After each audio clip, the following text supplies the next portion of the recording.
இஸ்ரவேலர்கள் குறிப்பாக இன்றைக்கு இஸ்ரேலிலே வாழுகிற அந்த கூட்டம் வரலாற்று காலங்களில் அவர்கள் ரொம்ப மோசமானவர்கள். உங்களுக்கு தெரியும், திருக்குர்ஆன் பேசுகிற வரலாறுகளிலேயே எந்த கூட்டத்தாரை பற்றி உள்ள வரலாறும் திருக்குர்ஆனில் இவ்வளவு நீண்ட வரலாறாக இல்லை. இவர்களின் வரலாறு மிக நீண்ட வரலாறு. எத்தனை எத்தனை இடங்கள், லா தகூனு கல்லதீன ஆதவ் மூசா லா தத்தகிது அல் யஹூத வன் நஸாரா, பல இடங்களில் இவர்கள் போல் ஆக வேண்டாம், அவர்கள் போல் இருக்க வேண்டாம், அவர்களோடு தோழமை வேண்டாம். மீண்டும் மீண்டும் ஒரு தீய சக்தியை, ஒரு துஷ்டனுக்கு பக்கத்திலே செல்ல வேண்டாம் என்பதை திருக்குர்ஆன் எவ்வளவு எச்சரித்து தருகிறது.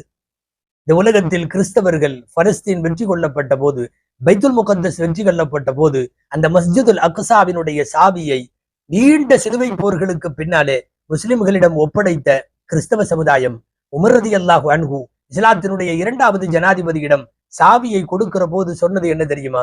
வைத்துக் கொள்ளுங்கள், வணக்க தலமாய் மஸ்ஜிதுல் அக்ஸா, ஜெருசலத்தினுடைய புனித பள்ளிவாசல் உங்களிடம் இருக்கட்டும், யகூதிகளை மட்டும் இங்கே அனுமதித்து விடாதீர்கள் என்று ஒரு 1200 வருஷத்திற்கு முன்னாலே அவர்கள் பேசியது எவ்வளவு சரியானது என்பதை காலப்போக்கில் இந்த உலகம் மெல்ல மெல்ல அல்ல, இப்போது தீவிரமாக உணர்ந்து வருகிறது. நடுநிலை சிந்தனையாளர்கள் யோசிக்க வேண்டும் அல்லவா?